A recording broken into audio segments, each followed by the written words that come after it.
there, single lady. I am so glad that you are here. In today's video, what I'm going to do is I'm going to talk to you about the number one most important factor for a long-lasting, happy relationship. If you want to find a great relationship, you want to make sure it goes the distance, you want to have more passion and more fun and more excitement in your relationship, then you are in the right place. Hey, I'm Shana Schutte, author, speaker, and the founder of More Than Matching and Single Over 30. All right, so most women don't say, hey, I want to have a bad relationship, I want to get married, and then I want to get divorced and have the relationship fall apart, or I want to date, I want to have committed relationships and not have them work. Of course, nobody says that. So like I said, if you want to have a happy relationship that lasts, I've got good news for you, because I'm going to talk to you about a couple studies that were done that showed that there is one factor that's more important than any other factor in a relationship to get the kind of relationship that I just described. All right, so Purdue University conducted a study that was published in the Journal of Science and Personal Relationships, and it revealed this one factor that does more for the long-term survival and happiness and even passion of couples than anything else. So what the researchers of this study did was that they talked to couples about what they valued most in their relationships. So their response revealed that the number one relationship factor wasn't chemistry like we often think. It wasn't believing in soulmates like we often think. Instead, it's friendship. Pretty interesting, right? Because often we think of friendship and romance being like two things that are opposite, but that is not true at all. The study showed that valuing friendship with a partner helps create a relationship with more commitment and greater love and more passion and deeper romance. Additionally, couples who describe their partners as their friends, first and foremost, said they were happier. Yay! So Laura Vandergriff, she was the lead author for this study. She said that relationships that have friendships at their core, they have more long-term success. And she also said something else that was really interesting. She said that couples could solve a whole lot of problems all at once in their relationship if they would just focus on being friends. And then there was a second study, a national poll that was conducted at Monmouth University, and it also addressed the longevity and happiness of relationships. So what they did was they researched and talked to couples who'd been married at least 15 years, and they talked to them about why their relationship lasted. And they said, the couple said that it was because their partner was their best friend.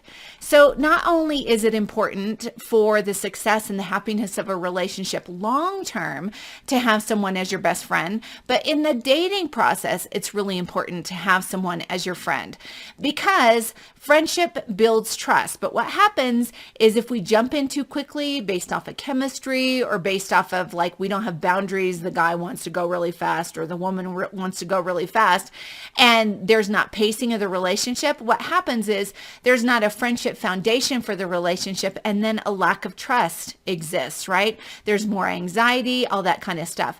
But when we're friends with someone first, it allows time for trust to develop.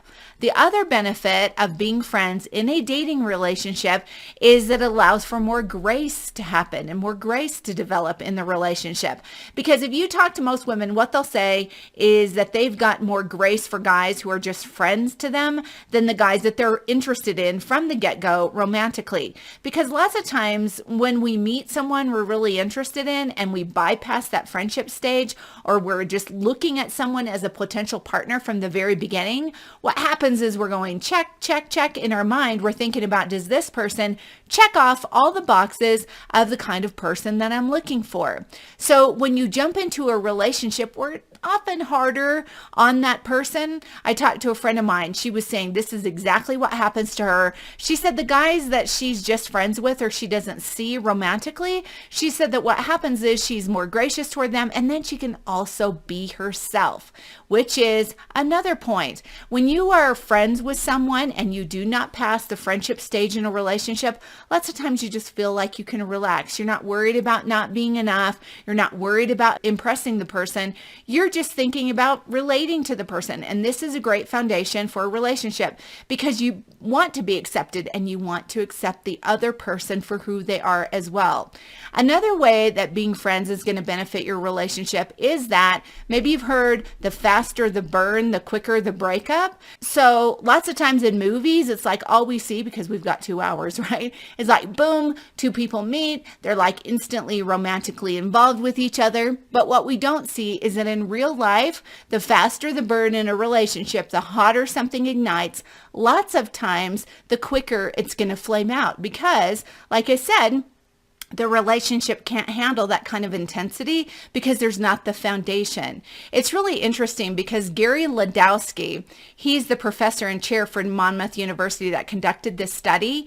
He said that believing in soulmates is not necessarily ideal for a relationship. And this is often what we believe when there's this quick igniting in a relationship. He said that research actually shows that those who believe in soulmates and destiny are actually more likely to break up. That is definitely worth repeating. He said research indicates that those who believe in soulmates and destiny are actually more likely to break up. But on the other hand, when you have people who believe that a relationship grows over time and that intimacy develops, there is a more stable foundation created for the relationship. So taking time to build a friendship and to get to know one another and to have that strong foundation, like there's nothing bad that can come from that. But when you rush into a relationship, sometimes the thing's going to crumble as quickly as it started.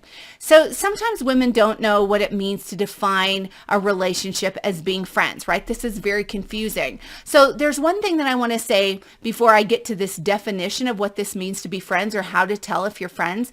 You don't need to say to a guy, hey, I just want to be friends, right? You don't even need to tell him that, because what's going to happen is that your boundaries will create the friendship. If you say to a guy, I just want to be friends, he may take that the wrong way and think that you're not interested. So what you want to do is encourage a man and say, hey, I'm really interested in getting to know you. I really love spending time with you, whatever it is. And then your boundaries will create the friendship stage of the relationship. I often talk about stages, that there's acquaintance and friendship, exclusive dating, engagement, and marriage. So what happens is you want to make sure that when you're in that friendship stage of just getting to know someone before you would date exclusively with the intention of having a committed relationship, that you know what goes in that friendship stage for you.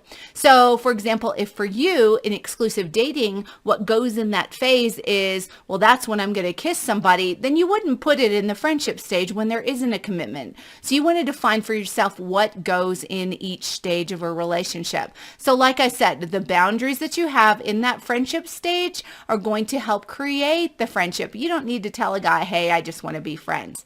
All right. So how do you know if you're friends? What is a friend? Well, it's really not all that confusing, because the same characteristics that create a friendship in a romantic relationship are the same characteristics that create a friendship in a non-romantic relationship. So for example, if you would define one of your best friends as being someone who's always there for you, someone who's trustworthy, someone who you can be yourself with, who you like to laugh with, right? These are all great traits for a friendship that would exist in a romantic relationship and in a non-romantic relationship. So I encourage you, if it's confusing for you or you're not sure how to define that friendship, go ahead and get out a piece of paper. Think about the people who are friends to you, people who you just feel close to as friends, maybe platonic relationships, and then make that list. That will help you to define whether or not someone is your real friend. I know from experience that having a guy as my friend is awesome because I married him. His name's Clark, and he's my good friend. And from the very beginning, neither one of us really were interested in the other. And so it was easy. It created an environment where we really were just friends, or a friendship could develop. And so it's just awesome because every single day I get to live with someone who I like and who likes me. A friendship is the best foundation for a great relationship. And like these two studies revealed, it's the basis and the foundation for greater happiness and longevity, a whole lot of fun and romance in your relationship. All right, I hope this has been helpful. And if you haven't checked it out yet, check out morethanmatching.com. It's a new program by Single Over 30 to help you find that committed relationship that you're looking for. It's not as expensive as traditional matchmaking. In fact, it's very reasonably priced with a whole bunch more benefits, including one-on-one coaching and group meetups and all kinds of stuff. And then also it's safer than online dating because every single member gets a background check. So you know you're talking to real people, you'll have real conversations, and you get your own personal matchmaker. All right, go ahead and check it out at morethanmatching.com. See you soon. Bye-bye.